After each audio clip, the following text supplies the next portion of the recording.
မင်္ဂလာပါဒီချက်သက်ပါဒီချက်တို့ဒီနေ့ quadratic equation အခန်းကပုံစံတစ်ပုဒ်ကိုတွက်မယ်နော်ဒီတစ်ခါကတော့ဒီပုံစံဒီချက်အရင်မိကုန်းတွေမှာပြောနေကြပုံစံနဲ့တိတ်တော့မတူဘူးအရင်မိကုန်းတွေတော့ဒီချက်တို့က equation ကို form လုပ်တာပေါ့နော်ပြီးလို့ရှိရင်ဒီချက်တို့အဲ့ဒီမှာ integer coefficient ထည့်တယ်ပေါ့ဒါဒီလိုပုံစံလေးတွက်နေကြပေါ့ဒီတစ်ပုဒ်ကကြတော့အဲ့လိုမဟုတ်ဘူးဒီတစ်ပုဒ်ကကြတော့ဒီချက်ကဒါအရင်ပုတ်စာရင်းနဲ့မတူတဲ့ဟာဘယ်နေရာလဲဆိုတော့သူက equation ပေးထားတယ်ဒါပေမဲ့ပေးထားတဲ့ equation ကိုဒီချက်တို့က completing square form ပြောင်းခိုင်းတယ် completing square form ပြောင်းမိရင်ဒီချက်တို့ minimum point ရှာမယ်ပေါ့ turning point ပေါ့နော် turning point ရှာမယ် completing square form ပြောင်းမယ်ဒါကတော့အခုဒီချက်မေကွန်ဟောင်းထဲကနေပြန်ယူရတာဒါ9မှတ်တန်မေကွန်ပေါ့နော်မေကွန်က function ပေးထားတာကကြတော့7 + 4x - x square ပြီးလို့ရှိရင် number A က write f of x in the form a minus b x plus c the whole square ကျန်တော့ a b c က integer တွေပေါ့ကွာဒီချက်ကိုဒီလိုလေးရှာမှာပေါ့နော်ပြီးရင် number b ကကြတော့ maximum value ရှာမယ် number b ရဲ့ number 2ကကြတော့ x the values of x ကိုရှာမယ်ပေါ့ maximum values ထွက်လာတာဘယ် x ရဲ့ဘယ်အမှတ်မှာထွက်တာလဲဆိုပြီးတော့ဒီချက်တို့ရှာပြီးမယ်နော်ကဲစမယ်ဒါဆိုလို့ရှိရင်ပေးထားတဲ့ equation အတိုင်းဒီချက်တို့အရင်ဆုံး abc ရေးရမယ်လို့ထင်လားမဟုတ်ဘူးเนาะ ABC ရေးရမှာမဟုတ်ဘူးเนาะဒီချဲတို့က completing square form ကိုပြောင်းပါ completing square form ပြောင်းတယ်ဆိုတာကကြတော့ဒီချဲတို့ကဒီ quadratic equation ပုံစံတစ်ခုကိုပြန်ရေးလိုက်တာပေါ့เนาะဒီပေးထားတဲ့ equation မှာကြတော့ x square ရှိမှာဒီချဲတို့က negative sign ဖြစ်နေတယ်အဲ့ negative sign ဖြစ်နေတဲ့ဟာကိုဒီချဲအရင်ဆုံး factorize လုပ်လိုက်တယ်အဲ့တော့ negative bracket ထဲမှာဒီချက်ရေးရတယ်နော် x square minus 4x minus 7ပေါ့ကဲ completing square method ဆိုတာဒီချက်တို့ကဒီ quadratic equation မှာ x ရဲ့အရှိရာ coefficient ကိုဒီချက်တို့က2နဲ့စားပြီးလို့ရှိရင် square တင်ပြီးတော့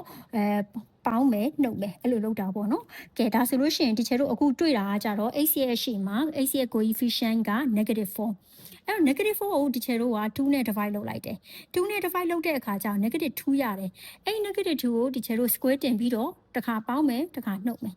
အခုဒီချက်ပုံစံလေးကဒီလိုလေးဖြစ်သွားပြီပေါ့နော်ဒီချက်တို့ပေးထားတဲ့ number ကိုထည့်လိုက်တဲ့အခါကျတော့အဲ့လိုဖြစ်ပြီးဆိုလို့ရှိရင်ဒီချက်တို့ကအခုဒီမှာဒီလိုလေးတစ်ချက်လောက်ကြည့်ပေးပါဒီမှာဒီချက် box လေးတစ်ခုခတ်လိုက်တယ်ဒီအခုခတ်ထားတဲ့ box ထဲမှာ x square minus 4x plus ပြီးရင် bracket minus 2 the whole square ပေါ့နော်ဒီနေရာကနေပြီးတော့ဒီချက်တို့ square number တစ်ခုရမယ် square number ဆိုတာ bracket နဲ့ပေါ့နော်ကဲအဲ့တော့ဘာရလဲဆိုလို့ရှိရင်ဒီနေရာမှာဒီချက်တို့က x minus 2 the whole square ရတယ်အရှိဆုံးက minus ကဒီချက်ပြန်ထည့်ထားရနော်ဘာမှမလုပ်သေးဘူးဒီတိုင်းပဲထားတာမှာ x minus 2 the whole square ပြီးရင်ဒီအနောက်က negative 2 the whole square minus 7ကိုရှင်းရင်ကြတော့ဒီချက်တို့က negative 11ရတယ်ဒီထိရပြီဆိုလို့ရှိရင်ဒီချက်တို့ဒီမှာဒီရှေ့ကိုထုတ်ထားတဲ့ negative အရှေ့ကိုထုတ်ထားတဲ့ negative ကိုဝင်ပြီးတော့မျှဝင်ပြီးတော့မြောက်လိုက်တဲ့အခါကျတော့ negative x minus 2 the whole square plus 11ရပြီဒါဆိုလို့ရှိရင် तू ပြောထားတဲ့ format အတိုင်းကိုဒီချက်တို့ဝင်တော့မယ်နော် तू ပေးထားတဲ့ format ကကြတော့ဒီချက်တို့က a minus b bracket x plus c the whole square ဖြစ်တဲ့အတွက်ဒီချက်ကဒီ11ကိုရှေ့ကိုပို့လိုက်ပါမယ်အဲ့တော့11 positive 11ပေါ့နော် positive 11 minus x minus 2 the whole squareဒါလေးကိုရှင်းအောင်ရေးပြီးပြီဆိုလို့ရှိရင်သူပေးထားတဲ့ format နဲ့ဒီချက်ကိုပြန်ချိန်ကြည့်အောင်ပြန်ချိန်ကြည့်တဲ့အခါမှာ ABC တန်ဖိုးတွေထွက်လာပါပြီ A နေရာမှာ11မှာ B နေရာမှာကျတော့ဒီချက်တို့1ပါဘာမှတော့မရှိဘူးပေါ့နော်ဒီမှာ1ကိုဒီချက်ဖြောက်ရေးထားတယ် C နေရာမှာကျတော့ -2 ရပါတယ်ဒါဆိုလို့ရှိရင်နံပါတ် A ပြီးသွားပြီပေါ့နော်ဒါဆိုဒီအထိတွက်ပြီးပြီဆိုဒီချက်တို့3မှတ်ရမယ်